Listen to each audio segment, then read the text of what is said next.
Few drivers have been so dangerous, What Mazepin is doing, honestly? dreadful, Oh, no! and caused as much controversy as Nikita Mazepin. He not only had a spectacular talent for crashing his car, That's Mazepin, I think it is. but he also has a track record of violence and disturbing behavior that turned the entire F1 community against him. Even the other drivers hated him. Mazepin has no idea what he's doing. Mazepin will never change. But he clashed with his own teammates What the was that, honestly? and the team principal That's what people hate you. more times than I can count. But how did a man so hated and so talentless even make it into Formula 1 in the first place? Born on March 2nd, 1999 in Moscow, Russia, Mazepin first stepped into competitive karting aged 12. He enjoyed moderate success, with his best result coming in 2014 when he placed second behind Lando Norris in the FIA Karting World Championship. From here, he moved into single-seater racing, and he got off to a flying start, bagging a podium in his second ever race in the MRF Formula 2000 series. But his following performances in the Toyota Racing Series and Formula Renault were uninspiring to say the least. This didn't stop Mazepin, as the following year he made his debut in Formula 3. But with this, his controversies began, after he alleged that fellow driver Callum Ilott blocked him during a practice session. And you'll never guess how Mazepin handled the situation. He did the sensible thing and punched Ilott in the face, not once, but twice, leaving him with a black eye and bruised jaw. And guess what his punishment was? Just a single race ban and a $30,000 fine. But that's not exactly an issue when your dad is a Russian oligarch worth over $5 billion.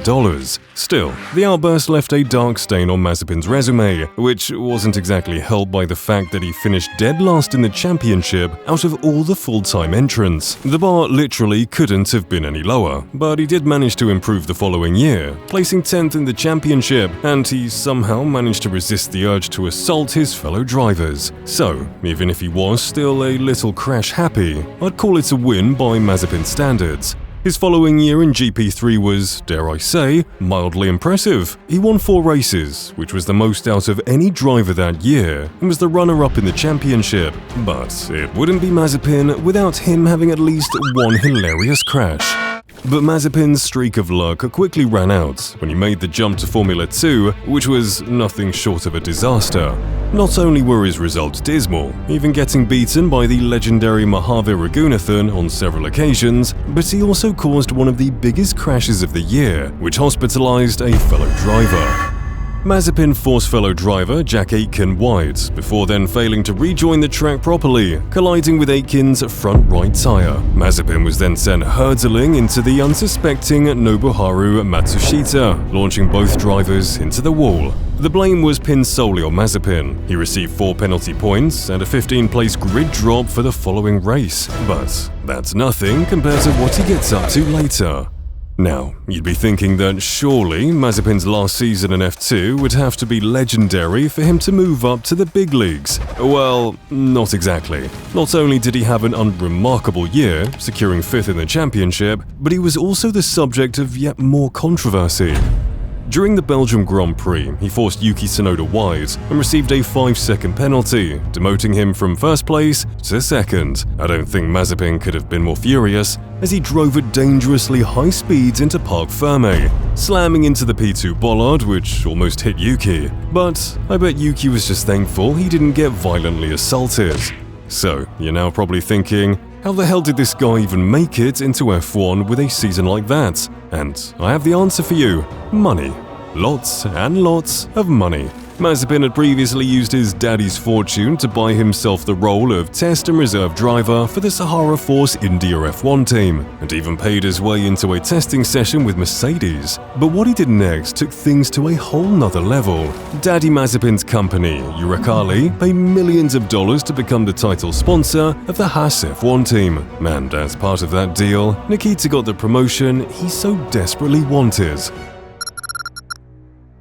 So Mazepin must have been pretty pleased with himself, but the elation didn't last long. Just days after being announced as a Formula One driver, Nikita posted a video on Instagram where he allegedly groped a woman. The video was horrifying, and in an instant, the entire F1 community turned against him, and calls for the Russian to be dropped by Haas couldn't have been louder. But the power of money cannot be underestimated, as Haas refused to fire their driver. They instead released a statement condemning his actions, which was met with widespread backlash. I mean, his F1 career hadn't even started by this point, and he was already one of the most hated drivers of all time. And you wouldn't believe it, but things only got worse from here on. When the first race of the year at Bahrain rolled around, I think it's fair to say Mazepin had a lot he wanted to prove. But the only thing this race weekend proved was that he has no place in the sport. He not only spun in qualifying, but he qualified dead last, over 8/10 slower than his teammate Mick Schumacher. But maybe, just maybe, he could have a memorable performance on race day? Well, it was certainly memorable, but for all the wrong reasons. Mazepin looked like a fish out of water by the very first turn, before he then lost control of his car on turn 3, slamming straight into the barriers. And that looks like a Haas, and it could have been Nikita Mazepin in the Haas, spearing off into the barriers at turn 3. I don't think Mazepin could have possibly imagined a worse start to his Formula One career. Well, things didn't get much better at the next race in Imola, with 2 embarrassing spins in practice, which were followed by him almost causing a collision with Antonio Giovinazzi during qualifying, which understandably angered the Italian driver. Mazepin is doing, honestly. The only positive from this weekend was that his race was fairly drama-free. Well, besides his collision with the GOAT Nicholas Latifi, but in Mazepin's defense, that wasn't exactly his fault. The trend continued in Portugal, with the spin in qualifying not helping his reputation, and as if he didn't have enough enemies, Mazepin decided to play a game of block the race leader with Sergio Perez, despite being waved multiple blue flags. Oh, these idiots. But it was the Spanish Grand Prix when Mazepin really started to terrorize the other drivers. In FP1, he blocked Charles Leclerc, Mazepin will never change. before then sliding into the gravel later in the session. Fellow pay driver and crash barrier enthusiast Lance Stroll was Mazepin's next victim, as the two came at tantalizingly close to colliding. Mazepin has no idea what he's doing. I mean, it says a lot if Stroll is the guy criticizing you. And just to top it all off, he scored a hat-trick of stupidity by blocking Lando Norris's flying lap during qualifying. So, as you might have guessed, Mazepin wasn't exactly best buddies with many of the other drivers. But what about his teammate Mick? Surely he'd be safe from the Russians' wrath? Well, watch this clip of Mazepin almost swerving into the path of Schumacher in Azerbaijan, and you tell me. What the was that, honestly? Seriously? Does he want to kill us? Understood, Mick, understood. Checkered. Tension within the Haas team was at an all-time high. Not only was Mazepin butting heads with Schumacher, but he also clashed with his team principal Günther Steiner on more than one occasion. This is f***ing madness. Anyways, Mazepin spun once in France and twice in Austria, before finishing both of those races in dead last. By the time the summer break had rolled around, Mazepin had been out-qualified by Schumacher at every single race, with an average qualifying gap of almost half a second between the two drivers. But you see, Mazepin couldn't accept that this was due to his own talent deficit, and instead blamed his lack of pace on the fact that his car was supposedly heavier than Schumacher's. And like a spoiled child, he threw a hissy fit and demanded a new chassis. His dad even went as far as threatening to revoke the sponsorship deal with Haas if they didn't build his son a new chassis. So, equipped with his new chassis, would Mazepin become the next center on track? In an earth-shaking turn of events, Mazepin clocked the fastest lap at the subsequent race in Spa.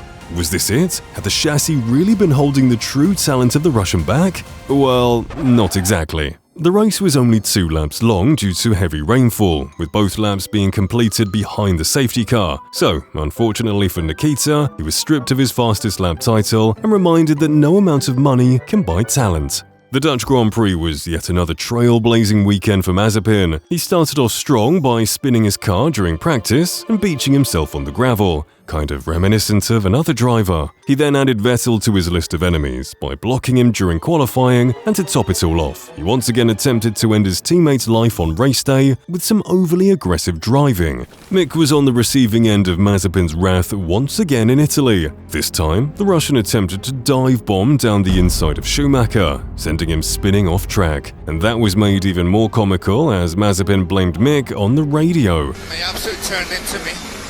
Can you check front wing? I think you can see how this is going. Last place after spin after last place followed. In fact, in the next 6 races, Mazepin finished dead last 5 times, only beating Mick once. And even that was only because Mick damaged his front wing in Brazil. So, with 2 races left, all Mazepin could do was hope for a miracle to prove his worth in the pinnacle of motorsport.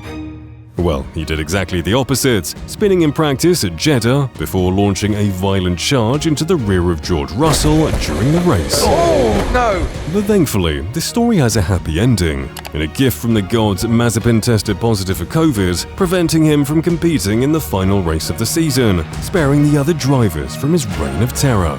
Mazepin's first season in Formula 1 couldn't have been more tragic, with 22 spins in 21 races, cementing his reputation as a meme forever. In fact, he became so synonymous with spinning that he was given the title Mazespin. But let's not forget, he was still contracted to race in the following season with Haas, so maybe, just maybe, he could improve the next year. Well, he never got the chance. Because of his father's close connections to the Russian government, Uralkali was dropped as the title sponsor of Haas following the Russian invasion of Ukraine. And with his father's money gone, Mazepin was dropped from Haas like a stone. He doesn't exactly look happy about getting kicked out of Formula 1 in this video, but hey, this whole saga is just hilarious because Mazepin didn't pay to win, he just paid to lose.